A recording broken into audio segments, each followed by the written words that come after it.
এই জিলহজের প্রথম দশক মানে প্রথম 10টি দিন খুবই গুরুত্বপূর্ণ 10টি দিন। আল্লাহ তাআলার কাছে খুবই পছন্দনীয় এই 10 দিনের আমলগুলো, এমনকি জেহাদের চাইতেও বেশি হাদিসে এসেছে।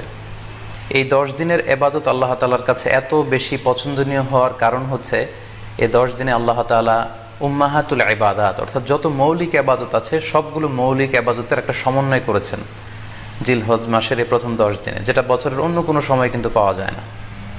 কারণ এই 10 দিনের ভেতরে সালাত আছে, নফল সিয়াম আছে, সাদাকা আছে, কুরবানি আছে, হজের প্রসঙ্গটা আছে, যেটা বছরের অন্য কখনো এরকম উম্মাহাতুল ইবাদাত অর্থাৎ যত মৌলিক ইবাদত আছে সব মৌলিক ইবাদতের কম্বিনেশন সমন্বয় বছরের কোনো সময় কিন্তু আসলে হয় না, যেটা হয়ে থাকে জিলহজ মাসের প্রথম এই 10 দিনের ভেতর। এজন্য এই 10 দিনের ইবাদত আল্লাহ তাআলার কাছে অত্যন্ত বেশি প্রিয়।